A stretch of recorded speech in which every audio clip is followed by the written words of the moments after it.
Todas y todos muy buenas tardes. Mi nombre es Jessica Hernández, encargada del grupo 8 de estudios sociales. Hoy vamos a hablar un poco de lo que es el neoliberalismo en El Salvador. Pues bueno, miren, a manera de introducción, vamos a hablar de un tema en específico en teorías económicas. Y vamos a ir viendo entonces qué es un poco los orígenes de esta teoría. Pues un poco quiénes han sido los que han pues dado las pautas o los postulamentos hacia esta teoría. Vamos a ir descubriendo un poco qué es, si el neoliberalismo es aplicable o ha sido algo que se ha aplicado en El Salvador. Vamos a evaluar un poco los gobiernos legalmente constituidos por elecciones, cómo se han, pues, si han aplicado o no han aplicado estas teorías del neoliberal dentro de nuestro país. Y bueno, eso es prácticamente lo que vamos a ir descubriendo en este pequeño resumen acerca del tema. Van a disculpar.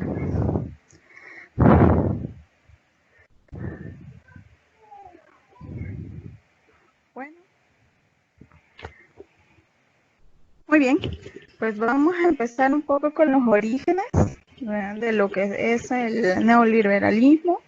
Pues es una filosofía económica acuñada por los economistas alemán Alexander Rostow en 1938, que trataban de encontrar un tercer camino o un camino entre medias. Desde la disputa en ese momento se libraba entre los liberalismos clásicos y la planificación económica. El impulso a desarrollar esta nueva doctrina surgió del deseo de evitar nuevos fracasos económicos tras la Gran Depresión y el hundimiento económico vivido en los primeros años de la década de 1930. Como hayan escuchado, de esa Gran Depresión, ya pues a gran rasgo de esta Gran Depresión lo que causó fue el hundimiento prácticamente del sistema económico conocido hasta ese momento. Todo lo que tenía que ver respecto a la economía fue un desgaste total para todos,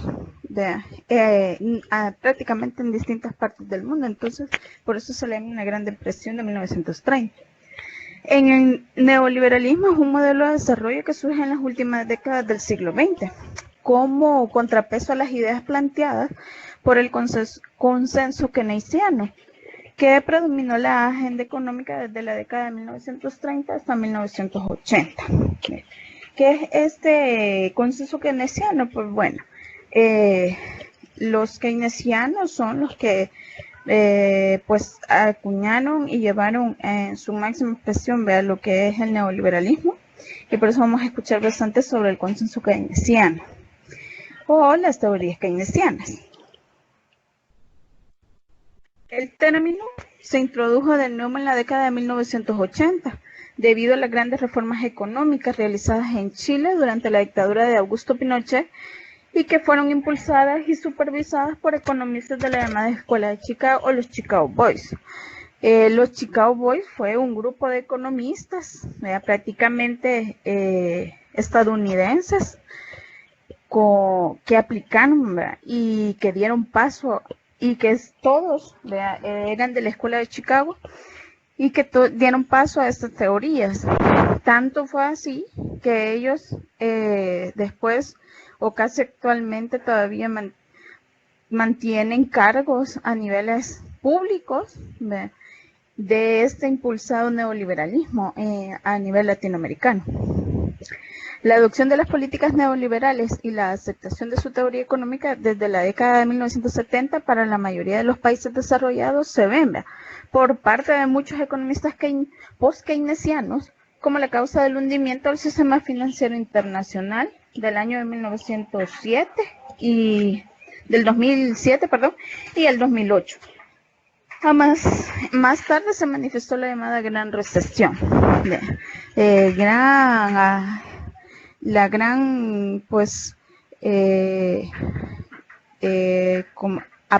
Al inicio veíamos que hubo una gran recesión en 1930, la última que se conoce es la de 1907 y 2008, perdón, 2007 y 2008.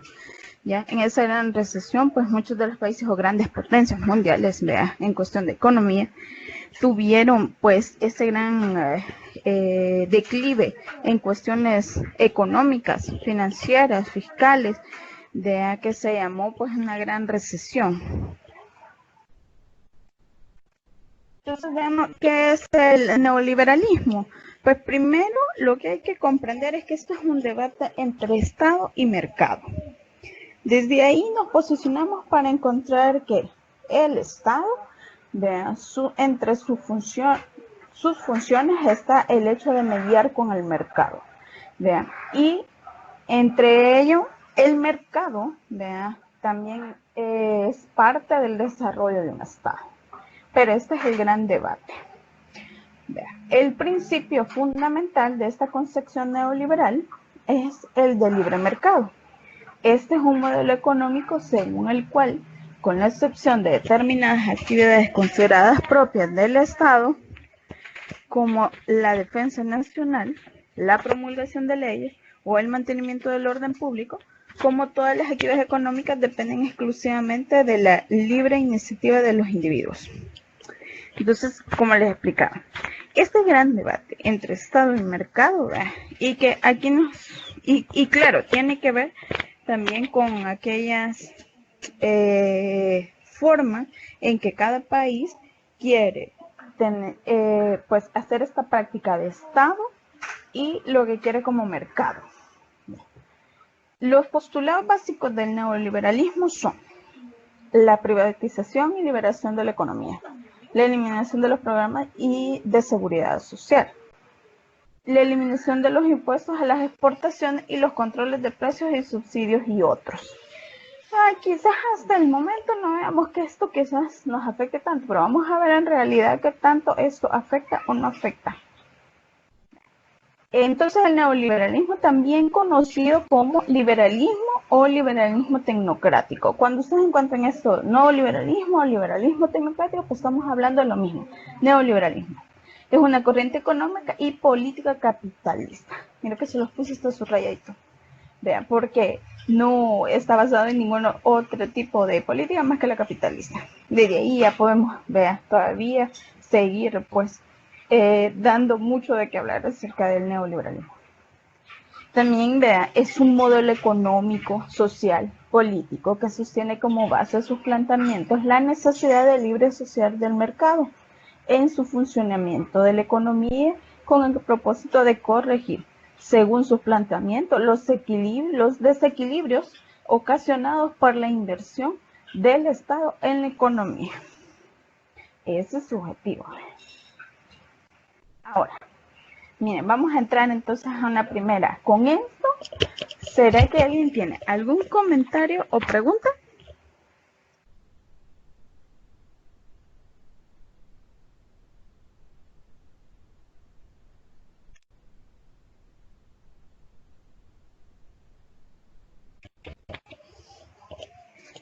¿Pregunta hasta el momento?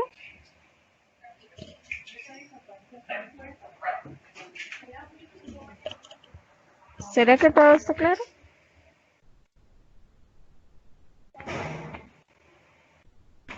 Pues bueno, entonces si no hay preguntas, ya yo les tengo dos, a ver quién se anima y me las contesta.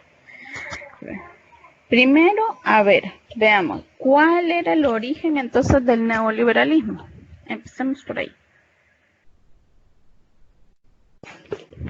A ver si alguien me puede decir. Acabamos de mencionar cuál era el origen del neoliberalismo. Fue una filosofía que tuvo el alemán Alexander Gustav. Muy bien. ¿En qué año? Eso sí no lo recuerdo. Perfecto. Yo le ayudo con el año. Fue en 1938. Y es importante el año, vea, porque por lo mismo que les decía, esta fue una teoría que se aplicó después de la gran recesión de 1930. No se le olvide ese dato. Perfecto, gracias. Ahora, A ver si, entonces acabamos de decir, ¿qué es entonces el neoliberalismo? A ver si alguien me puede contestar qué es el neoliberalismo entonces. El neoliberalismo se podría decir que es un modelo de desarrollo que surge en las últimas décadas del siglo XX como contrapeso a las ideas planteadas por el consenso keynesiano, algo así. Ajá. Muy bien, gracias. Van a disculpar que no puedo ver quiénes me contestan, pero es parte. A ver, decíamos, el neoliberalismo, ¿ya? Es un modelo económico según el cual, con la excepción de determinadas actividades consideradas propias del Estado, tienen que ver con todas las actividades económicas, exclusivamente la libre iniciativa de los individuos. Vamos a ver qué tan cierto es eso. Muy bien, entonces sigamos. Vamos a ver si en realidad el neoliberalismo tiene que ver algo en El Salvador. Veamos cómo. Referente a la aplicación de políticas fiscales neoliberales en El Salvador desarrolladas, sí se desarrollaron, vean, el neoliberalismo sí lo podemos ver aplicado en El Salvador. Se desarrollaron a partir de 1989. Iniciaron las medidas políticas neoliberales enfocándose en, ya hemos visto, ¿verdad?, los postulados acerca del neoliberalismo. Miren, privatización y medidas económicas. Por ahí empezamos, ¿ya? Y para poder entender después cómo se aplicó esto, vamos a ver primero que seguidamente se da a conocer el concepto de modelo neoliberal y política fiscal. Veamos, ¿qué es el modelo neoliberal?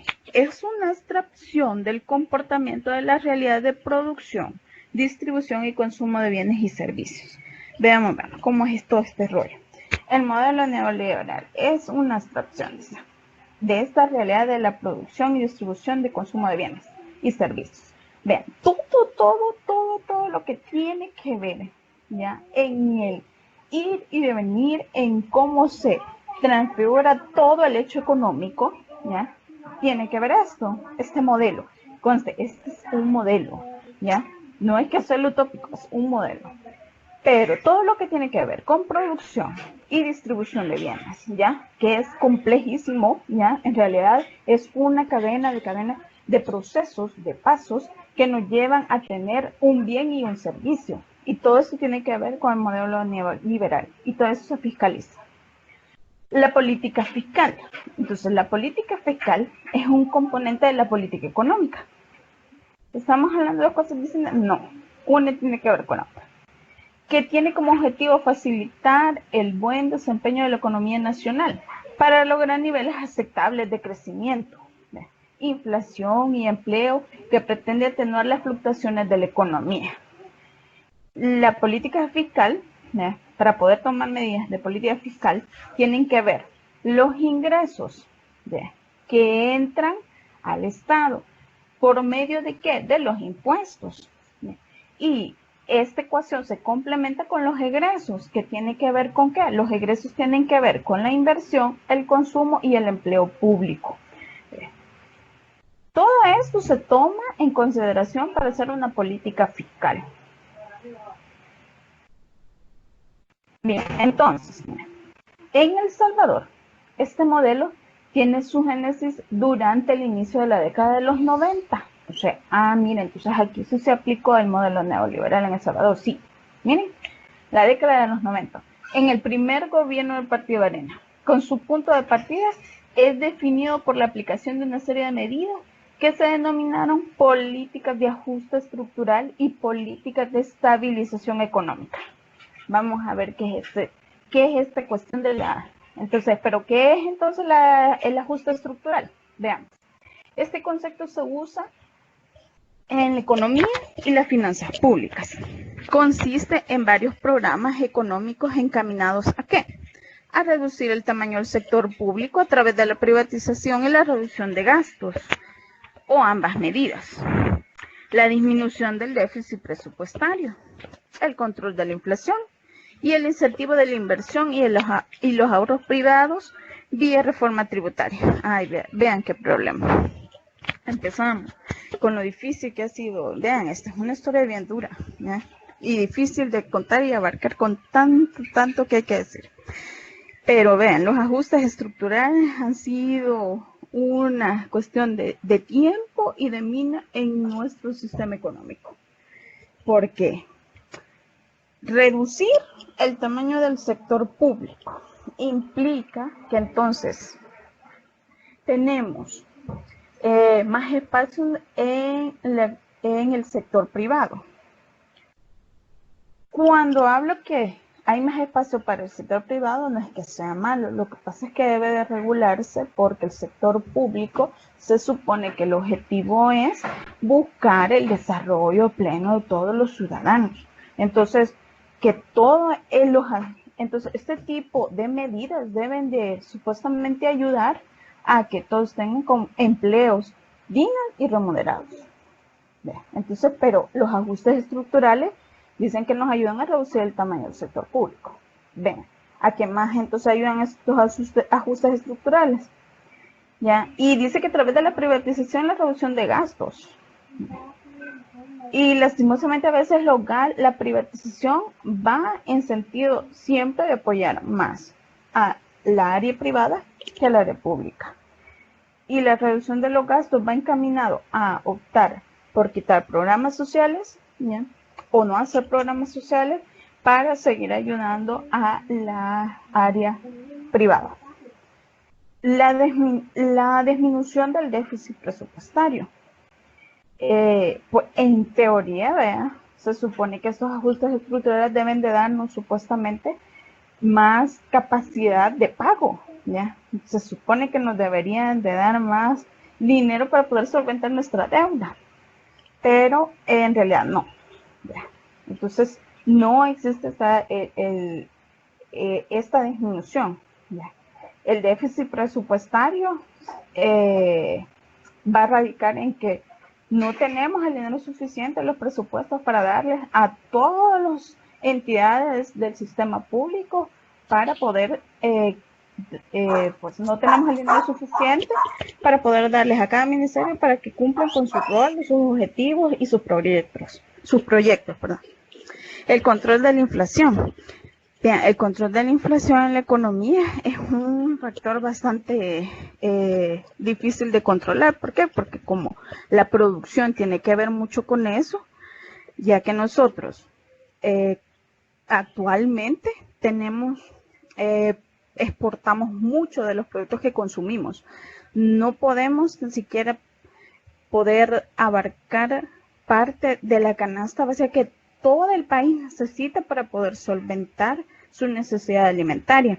Entonces, los controles de la inflación es esto que pasa cuando de repente nos dicen, la semana pasada una libra de arroz costaba 75 centavos y como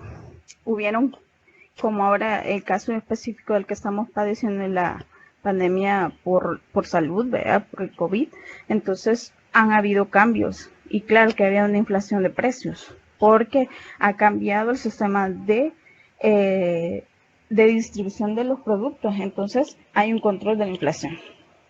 En teoría, los ajustes estructurales deberían de ayudarnos al control de esa inflación, pero no siempre es cierto. También deberían de haber incentivos a la inversión y ahorros privados en vía de reforma tributaria. Miren, reforma tributaria como estrellas fugaces, ya casi al tiempo, porque implica que pues toca extractos de la economía difíciles, el flujo del dinero, la inversión en los ahorros privados ha sido una cosa difícil de manejar. Entonces vamos a ver ahora qué son las políticas de estabilización económicas que se llevaron a cabo. Pues estos son un conjunto de instrumentos fiscales monetarios que aplican los gobernantes con el fin de controlar los niveles de la inflación y el desempleo de la economía. Dice que son instrumentos que ayudan a controlar estos niveles. La política de estabilización tiene como objetivo evitar las fluctuaciones que se producen en las distintas variantes económicas, tales como los salarios y los precios. Algo de lo que venía hablando sobre el control de la inflación. ¿Cómo? Ya, este proceso es, les decía yo al inicio, este proceso de la producción son pasos, procedimientos que no tienen que ver solamente con una sola persona, sino con varios que están en este proceso. Así que, claro, cuando llega el producto o el servicio a final para los consumidores, tiene una cantidad ya a veces pues elevada de pagar, porque el proceso, empezamos por el hecho de que no todo se consume nacional, no todo se produce nacional, no, entonces todas estas variantes pues dan este tipo de paso a este tipo de opciones.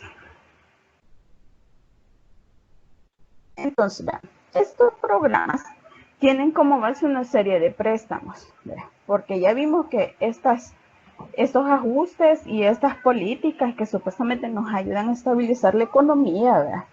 Pero claro, estas son prácticamente ideas en papel. Ahora veamos quiénes, ¿verdad? Relativamente dan el dinero para que podamos llevar a cabo todo este tipo de ajustes, ¿verdad? Tienen, pues son préstamos, ¿verdad? Que son otorgados por el Banco Mundial y por el Banco Interamericano de Desarrollo.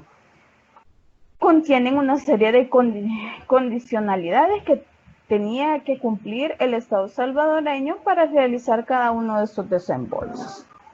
Va. Todo tipo de préstamo que se hace, hasta los actuales que se están haciendo para cubrir la emergencia de salud, se deben de pagar. Todos se van a pagar. Bien, ya hace como unos 10 años habían calculado que prácticamente la deuda que tiene el país la voy a pagar yo, la va a pagar mi hija, y parece que la generación de mi hija. Hace unos 10 años. Eso quiere decir que ahora, con el endeudamiento que tenemos, vea, habría que reevaluar cuántas generaciones van a tener que pagar este endeudamiento que tenemos. ¿Ya? Todo esto se paga, absolutamente todo, ¿ya? Porque el país no tiene liquidez, tiene una deuda externa grandísima y nos seguimos endeudando, ¿ya? Pero tiene que ver, vea, con ellos. Todos estos tipos de préstamos también tienen condiciones, no vienen a, pobrecito, vea, al país, vea, no está desarrollado, le vamos a ayudar, ¿verdad? Y le vamos a condonar los intereses y todo. No, son bancos. Están pensados para poder brindar el servicio de prestar cierta cantidad de dinero, pero no es que regrese, vea, sin intereses. No. Muy bien. Vamos entonces a entrar a otra parte de preguntas o comentarios acerca de lo que hemos estado hablando. ¿Alguien tiene algún comentario?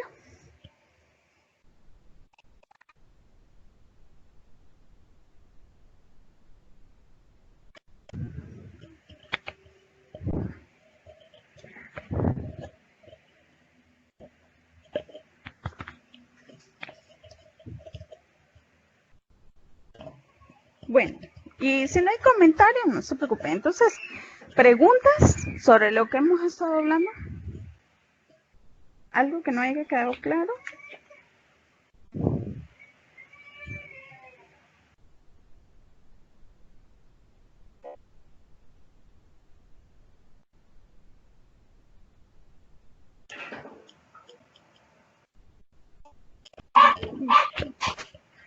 Bueno, si no hay preguntas, yo tengo pues otro par de preguntas, vea, que voluntariamente quien quiera, vea, me podría contestar.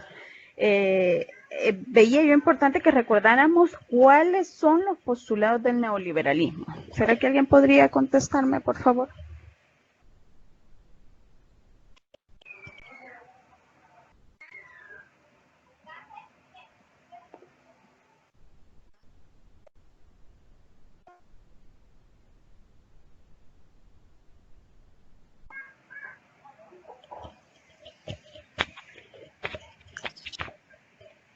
Son privatización y eliminación de programa. Muy bien, sí. Gracias. ¿Alguien más que quisiera ayudarle a la compañera?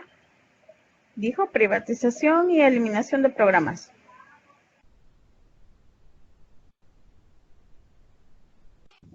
El control de la inflación. Esta es más una parte de lo que es el ajuste estructural. Es distinto.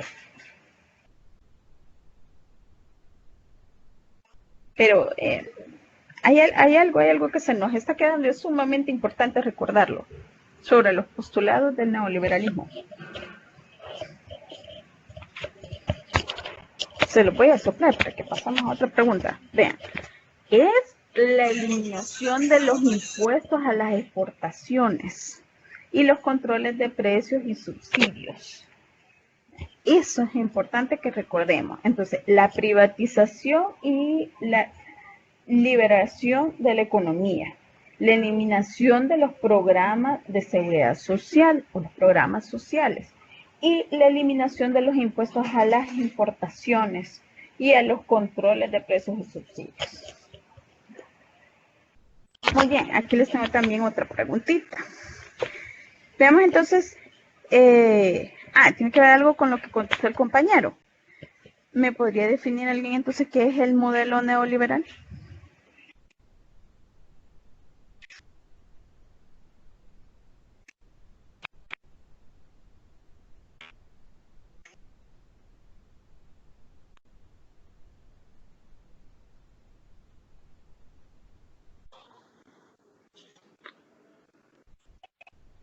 Es la producción y distribución y consumo de bienes y servicios. Perdón, fíjese que no le escuché. ¿Me lo podría repetir? El modelo neoliberal es la producción, distribución y consumo de bienes y servicios. Muy bien, pero es el comportamiento, es el comportamiento de esa realidad de producción, distribución y consumo de bienes y servicios. Perfecto, gracias, les agradezco mucho. Vamos a seguir entonces con la presentación. Veamos. Ejecutores entonces del neoliberalismo en El Salvador. Empecemos, vean. Esto es crudo, ya. Yo les decía, el neoliberalismo se reconoce en El Salvador en los años 90, cuando inician los gobiernos electos, ya. Y el primero que vamos a empezar fue el gobierno del presidente Alfredo Félix Cristiani. Veamos, ¿qué medidas o ajustes estructurales o políticas de ajuste económicos se hicieron ya en el país en su gobierno? Empecemos por la reprivatización de la banca. ¿Qué fue esto? Pues bueno, la banca era estatal. Toda la captación del dinero en ese momento era por medio de una banca estatal.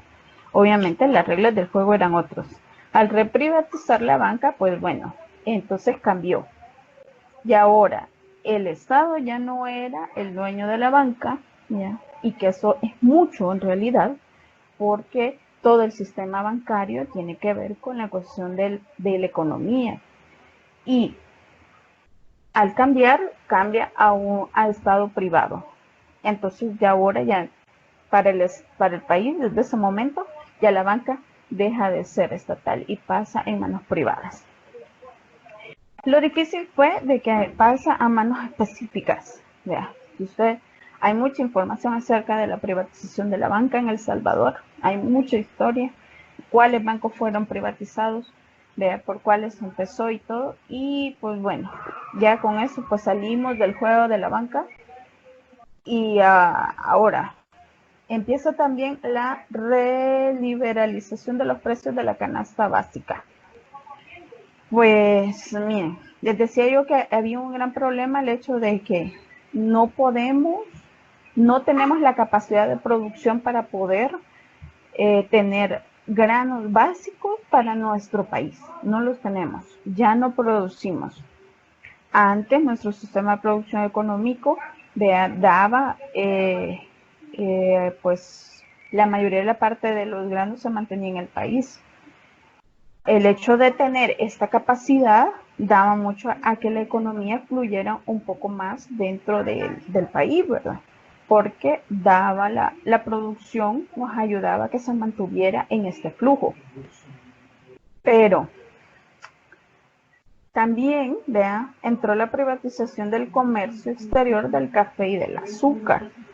Ya ahora esta producción que fue muy importante para El Salvador del café y del azúcar, fuimos de los mayores productores de café y azúcar de la región, en este contexto de la historia, claro, ¿bien? Pero ahora pasó a un comercio exterior. Quiere decir que la producción tanto del café y del azúcar ahora salía del país, ya no se quedaba dentro nada más. Y esto influye mucho, ¿ya? Porque entonces dejamos de captar también parte de fondos, ¿ya?, económicos para las arcas del Estado. Esto fue con el gobierno de Alfredo Félix Cristiani. Bueno, ahora vamos con el gobierno de Armando Calderón Sol. ¿Qué pasó con él? ¿Qué políticas fiscales y ajustes económicos se hicieron en su gobierno? La privatización de comunicaciones. ¿Qué pasó con esto? Pues bueno, antes existía, yo no sé si se recuerdan en las historias de sus abuelitos o de sus papás todavía, vea que recuerdan que fue Antel, fue el centro de comunicaciones a nivel nacional. Yo todavía tengo memoria de que cuando nosotros queríamos hacer una llamada al exterior, íbamos a una agencia de Antel y pedir por medio de otra cabina que conectara, y uno tenía que llevar, vea, el número telefónico, que claro, era un proceso mucho más largo. La comunicación no es lo que era ahora, vea, claro, ya. Pero el hecho de privatizar la comunicación pasa como los problemas ahora, vea, de esas colas inmensas de algún agencia de comunicación, ya sea Claro, Digicel, Tigo y todos ellos, vea, que manejan las comunicaciones y manejan, óigame, manejan, vea, el arancel, el pago que realiza el usuario por su servicio. ¿Vea? Y no es barato. ¿Vea? Y ustedes, y si le preguntan a su mamá o a su papá o a sus abuelitos, vea, y le preguntan sobre Antel, vea, el costo de las comunicaciones antes era mucho más accesible que ahora, y ahora es mucho más alto. Eso pasó con la privatización de las comunicaciones. Ahora, la privatización del sistema de pensiones. Bueno, muchos me van a decir, pues yo todavía ni he tenido mi primer empleo, pero vean, las pensiones es un tema de no acabar, porque el sistema antiguo de pensiones ya tenía la mucha más opción o la visión de que el pensionado ya tuviera una calidad de vida mejor cuando él se jubilara, se pensionara de su trabajo, cual fuese que fuera. Su pensión debería de ser, vea, lo más digna posible, que le ayudara a subsistir en su momento de ancianidad. Cuando se privatiza el sistema de pensiones, esto cambia. Vea, el sistema de pensiones hoy es un manejo de su dinero, ya, al cual usted no va a tener una pensión totalmente, pues que le alcance para el momento de su vejez. Están hablando, se ha calculado hasta el momento que personas que están cotizando por medio del sistema actual de pensiones, que cuando ellos se jubilen, su pensión, claro, estamos hablando del área profesional, ojo, área profesional. No estoy hablando ya de área en donde no es el área no profesional, en donde sí están bajo el sistema de pensiones, pero que su salario es mucho más módico, ¿verdad? O el salario mínimo. Estamos hablando del área profesional, Y están calculando que estas personas cuando se jubilen, ya que estamos en unos 40 años, por ahí, su pensión, vea, va a cubrir como lo que es el salario mínimo actualmente. Con la inflación que estamos hablando, con los estilos de vida que van cambiando y todo eso, pues bueno, la pensión será un problema para ese entonces. Pero se debe a esta la privatización del sistema de pensiones. Muy bien, el aumento del IVA o el IVA se llama impuesto a valor agregado. Vean, pues a pesar de que usted no es laboralmente, no tiene un trabajo pues fijo, todos, absolutamente todos pagamos IVA. Todos. Todo artículo aquí en el país tiene IVA. Todo. Hasta el churrito de la tienda. Conste. ¿Ya? Tiene IVA. ¿Ya? Esto se lo debemos a este ajuste estructural, el aumento del IVA. ¿Ya? Pues bueno, esto fue parte de este ajuste estructural hecho en el gobierno del doctor Armando Calderón Sol. Sigamos. Muy bien, gobierno de Francisco Guillermo Flores Pérez. ¿Qué pasó con él? Pues bueno, la dolarización de la economía. Ven, la dolarización. Si algo es sumamente importante en los países es que tengan su propia moneda. ¿Por qué? Porque entonces su economía es un poco más estable dentro del país, claro, ¿verdad? Pero acá, ya, si ustedes todavía recuerdan, algunos a lo mejor todavía tienen memoria, porque ya les contaron de que tuvimos moneda, se llamaba Colón, pero se cambió en este gobierno a la dolarización.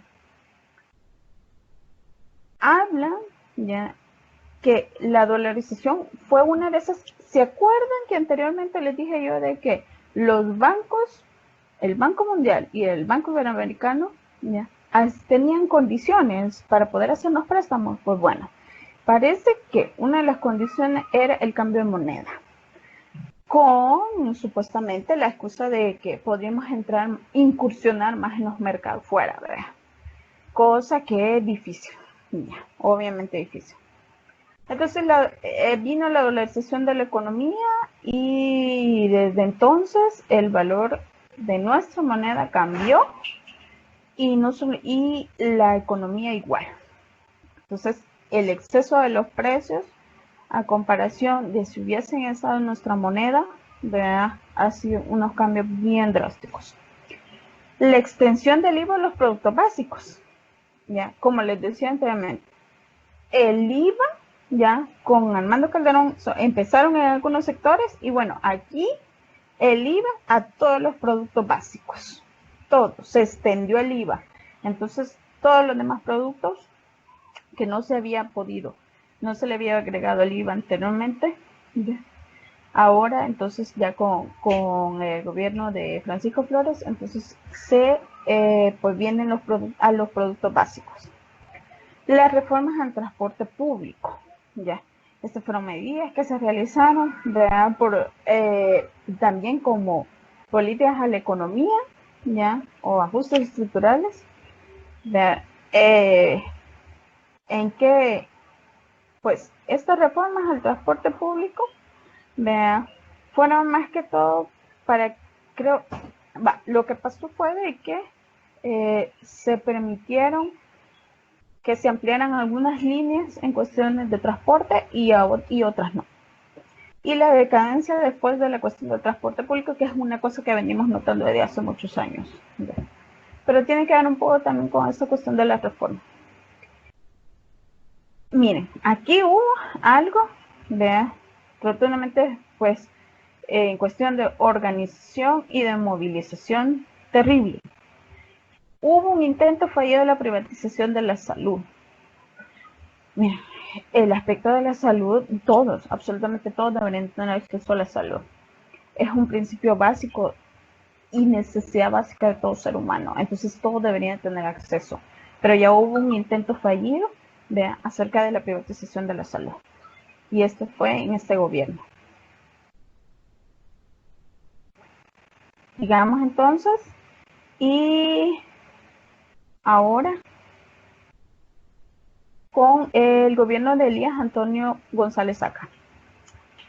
Él, ¿no? Bueno, a esta altura de la historia, que había que privatizar, ya no sé qué había que privatizar, ya prácticamente todo lo fundamental y esencial donde el Estado podía intervenir, lo privatizaron.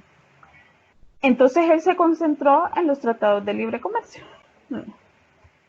Y bueno, ¿estos qué son? Estos son acuerdos de carácter legal establecidos entre dos o más países con la facilidad del intercambio comercial entre los mismos. Estos acuerdos se refieren a la eliminación total de barreras arancelarias o no arancelarias que dificulten el libre intercambio de bienes, mercancías y capitales. Bien. Decían de que en algún momento tal vez estos tratados pudieron haber funcionado si a lo mejor nuestra economía hubiese estado en otras condiciones, que tuviéramos el mismo nivel que un país desarrollado, ¿vea? Para poder competir económicamente, para poder dar la misma calidad de un producto, la misma calidad de un servicio. Entonces a lo mejor los tratados fuesen diferentes. Les traigo algunos ejemplos de los tratados que tenemos.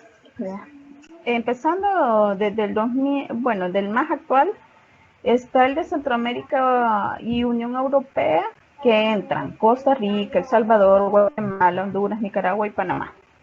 También tenemos uno con Centroamérica, México, que entran, todos los antes mencionados menos Panamá.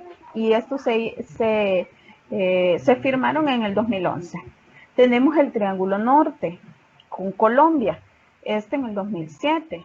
Está El Salvador, Guatemala y Honduras. Esto también con Taiwán, la República de China, Honduras, El Salvador en el 2007. También está el CAFTA, ¿ya? Él se firmó con Centroamérica, Estados Unidos, República Dominicana en el 2004. Centroamérica y Panamá. Está entre los que firmaron este tratado, Costa Rica, Guatemala, El Salvador, Honduras y Nicaragua en el 2002. Todos estos son tratados vigentes. Y cada uno de ellos tiene su propia forma de manejarse a nivel económico. Vean que estos tratados no quieren decir de que nos ha ayudado a la cuestión económica, a nuestro modelo económico, no. Pues lo que predomina en estos tratados es la eliminación de barreras arancelarias. Los aranceles nos ayudan a nosotros a obtener dinero para las arcas del Estado. Si no tenemos aranceles, no hay dinero. Entonces, si no hay dinero en las arcas del Estado, pues no podemos cubrir nuestra planilla pública, o sea, el funcionamiento de los ministerios o todo cargo público, y sobre todo los programas o proyectos que tengan que ver con la cuestión pública. Pues ven cómo es de difícil todas estas situaciones. Aquí hay un cambio importante, porque cambió de una visión de derecha a un partido de izquierda. Y cambiamos con estos cambios se pretendía que también los ajustes estructurales, las medidas económicas fueran otras. Veamos qué pasó con el cambio de gobierno, de pasar de uno de derecha a uno de izquierda, con Carlos Mauricio Funes Cartagena. Pues la situación económica y fiscal del país siguió en una situación bastante delicada y crítica. Se continuó y profundizó los subsidios. Vean, los subsidios tienen que ver con aquellas partes de la organización del Estado en donde se necesita dar un aporte del Estado porque es una demanda bastante alta. Entonces el Estado da una parte de ese subsidio, de esa cartera para que pueda subsistir. Entonces el subsidio da con una parte de dinero para que pueda abarcar la otra parte. Entonces complementan esos dos para que pueda darse el servicio final. Por eso hay subsidio al gas, subsidio al transporte, vea. Pero estos subsidios, vea, nos implica un gasto enorme. Vale. También no pudo salir de esta trampa de pagar la deuda con deuda. O sea, no pudo evitar que nos endeudáramos, que siguiéramos prestando. Entonces, no pudo evitar eso. Así que siguió todavía, vea, endeudándose más y siguió engrandeciéndose la deuda externa que tenemos. Hicieron algunas reformas tributarias, de hecho, intentaron, ¿ve? Pero al parecer no fue suficiente las iniciativas, ¿ve? Porque igual siguieron los gastos fuertes y los gastos públicos fuertes. También la tendencia del aumento al gasto corriente. Estas denominaciones, ¿ve? Dentro de las, como de los gastos dentro del Estado, ¿ve? Siguió, estos gastos corrientes tienen que ver con gastos internos, aquellos que a veces no conocemos propiamente, pero que son gastos. Veamos, pues el último, ¿verdad? Pues del gobierno de izquierda de Salvador Sánchez Serén, hubo algo, pues pensaría yo que sin otras más iniciativas seguimos en las mismas, es algo que no se ha revertido, no se pudo revertir a pesar que hubo un cambio de ideologías, pues no pudo revertirse ni la privatización, ni los cambios de impuestos, ni reformas tributarias, ni reformas fiscales. Entonces, bueno, hubo un intento fallido de zonas económicas especiales. ¿Qué fue esto? La CEE o la CES, por sus siglas en inglés, es una región geográfica que posee leyes especiales que se orientan en mayor medida a una economía de libre mercado, en contraposición a las leyes típicas de un país o nación. Las leyes de alcance nacional no pueden ser suspendidas dentro de una zona económica especial, como por ejemplo la pesca. Bueno, querían abarcar, ¿verdad?, la parte que es todavía que no se ha logrado. Quizás por la informalidad del área, ¿verdad?, no se ha logrado llegar, pero quizás querían hacer esta iniciativa, ¿verdad?, zonas económicas especiales. Era más de apoyo a estas reformas neoliberales. Pues esa, pero fue un intento fallido, menos mal. Pues bueno, miren, a modo de conclusión, de esta manera se instauró un nuevo modelo económico en el país y sigue vigente hasta nuestros días, el cual ha demostrado su inviabilidad dentro del contexto de nuestro país, donde las asimetrías sociales de alta concentración de la riqueza, la escasa generación de empleo digno y la poca inversión en actividades productivas de alto valor agregado siguen caracterizándose en la sociedad salvadoreña. Pues bien, yo les dejo un poco con esta conclusión, ¿verdad? En realidad este modelo pues llegó, no se va a ir, ¿verdad? Y todavía hasta el momento, ¿verdad?, no se miran cambios de ajuste estructural y económicos que ayuden a la economía del país. Aún no.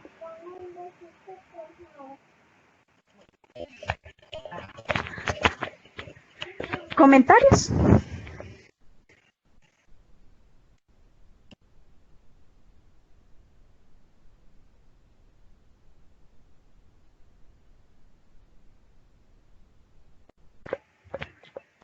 O sea que para que hubiera un cambio verdadero, tendrían que cambiar todos esos puntos que usted ha mencionado.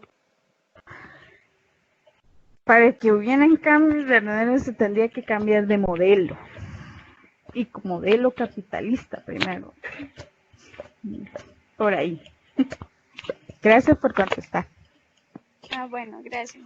Bueno.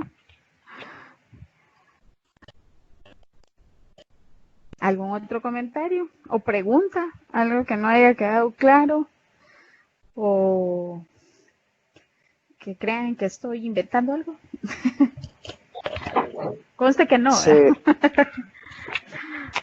Ajá. se podría decir que por todos estos momentos y tomas de decisiones, ha causado que nuestra economía esté tan mal a día de hoy. Sí, sí, sí. Es que mira, entiendo de que a veces caemos en la falsa ilusión de creer que podemos eh, salir a flote con lo que hay. No, no. El modelo no da para eso. Ya. Miren, el modelo capitalista, el modelo económico que actualmente está implementado en nuestro país, piensa en el capital, no piensa en las personas. Porque si pensar en ello, ya tuviéramos empleos dignos, salarios dignos, mejor acceso a la salud, ¿ya? Y eso que no privatizaron la salud, imagínense. Pero sí, claro, la decadencia del sistema económico que tenemos tiene que ver todos estos ajustes estructurales que se hicieron y que se siguen haciendo. ¿Otro comentario? Disculpe, ¿y qué pasaría si no hubiera ninguna privatización? ¿Qué pasaría? ¿Qué pasaría si no hubiera alguna privatización? Así es su pregunta. Ajá. Sí. Vaya, empecemos de que ya no hay como nada del Estado que privatizar. Ya no hay. Bueno, la salud fue lo peor que nos pudiera pasar si privatizan la salud. ¿Se imagina un sistema privatizado de salud? ¿Ya? En donde si usted no tiene la capacidad económica para pagar una consulta, no lo van a atender. Entonces, lo ideal es que no exista la privatización. ¿Ya? Todos los sistemas que se privatizaron fue en decadencia a un estilo mejor de vida para los salvadoreños y las salvadoreñas.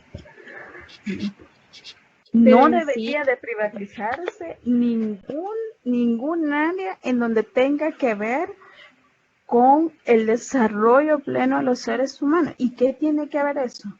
La salud, la recreación, el empleo, la capacidad de pues tener un desarrollo pleno. Entonces, la economía debería estar pensada, ¿ya?, para darle al ser humano bienestar, no al contrario.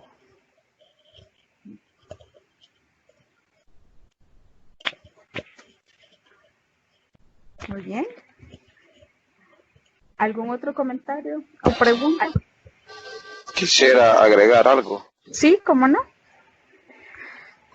Y en aquellos entonces, hasta la fecha, no había algún organismo, alguna institución, ya sea acá dentro del país o fuera, que protegiera esas instituciones o cosas que favorezcan a la población. Y si no lo hubieron, actualmente no existen esas organizaciones o instituciones que podrían revertir algunas cosas que se han hecho gubernamentalmente y que han afectado al país.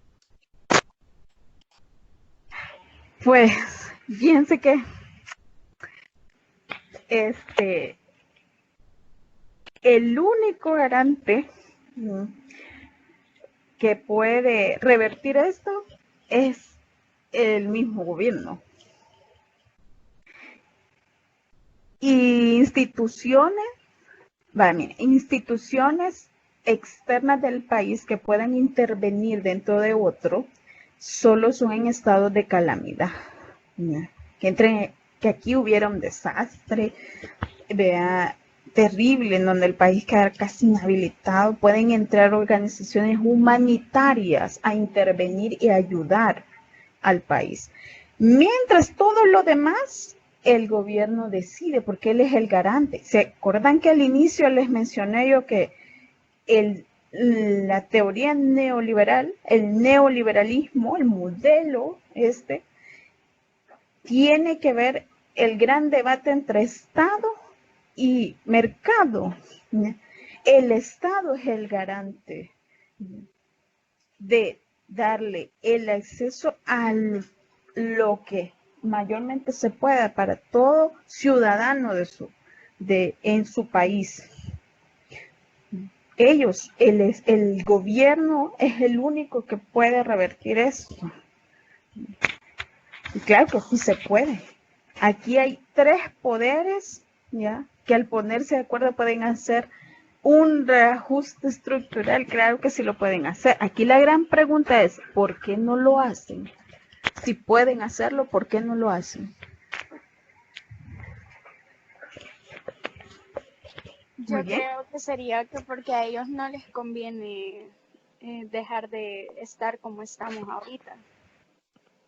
Muchas gracias. Sí, algo tiene que ver, ¿ya? Sí, claro, mencionamos de que el modelo, acuérdense que su principal garante es el capital. Aquellos que tienen acceso del dinero, los empresarios, ellos son los que le importa a este modelo. De ahí nadie más entra, nadie más. Todos los demás son muy descartables. Solo servimos para ese modelo.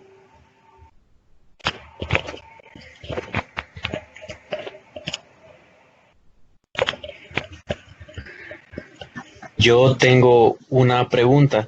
¿Sí? ¿Qué hay sobre el intento de la privatización del agua? Y solamente haciendo un paréntesis con el compañero que comentó ahí, si había algún tipo de institución. Personal, creo que la única, bueno, como institución, si le podemos llamar así, es también el pueblo, porque de parte de la Nacional hicieron marchas en contra de la privatización del agua. Solamente el comentario ahí para el compañero. Perfecto. Sí, es que miren, a nivel de la sociedad hay distintas organizaciones que dan lucha, ¿verdad?, para evitar, como la lucha todavía que se sigue de la privatización del agua, es cierto, aún sigue pues muy vigente el hecho de que quieran privatizar el agua, ¿ya? Entonces, claro, hay organizaciones a nivel de la sociedad que están en contra de ello y hacen, ¿verdad?, la lucha y buscan medios legales para poder contrarrestar esta medida. Claro, quizás todo, quizás en la medida de que en la medida en que todos tuvimos la capacidad de saber que la organización es la mejor forma de contrarrestar estas medidas. A lo Exacto. mejor, Una pregunta más. ¿sí? ¿Qué sería si el agua fuera privatizada? ¿Cómo sería ese cambio? Pues, miren, los cambios son igual si fuera privatizada el área de la salud. Quiere decir que el agua ahora pasará a empresas privadas y ellos ponen el proceso de producción o de producción, de distribución del agua y cuánto es que nosotros debemos de pagar por acceso al agua. O sea, la cuota que a usted le llega a su casa del recibo de $2.50, ¿verdad?, de 3 y algo, de $5, depende de donde usted vive y todo eso, ya no fueran esas tarifas ya se eliminaran. Entonces el agua tuviera un valor mucho más exorbitante de acuerdo a su consumo, porque ahora la empresa privada es quien pusiera entonces el arancel al consumo del agua. Si ustedes me dicen que eso no es grave, es gravísimo. No, sí, me imagino que sí. Sí. Muchas gracias, Lick. Perfecto. Pues bien, miren, pues les agradezco mucho su participación, sus comentarios, sus dudas. Los animo a que sigan participando en la plataforma. Ahí van a encontrar materiales de lectura, preguntas que ayuden también a esclarecer un poco los contenidos, los temas. Les agradezco su participación. Cualquier cosa, estoy a la orden en la plataforma, también al correo, donde quieran pues también comentar o preguntar, ahí estamos, vea. Los animo a que sigan participando y los dejo con esta última frase de José Saramago que dice, pienso que todos estamos ciegos. Somos ciegos que pueden ver, pero que no miran. Todos tengan muy buenas tardes y seguimos a la orden.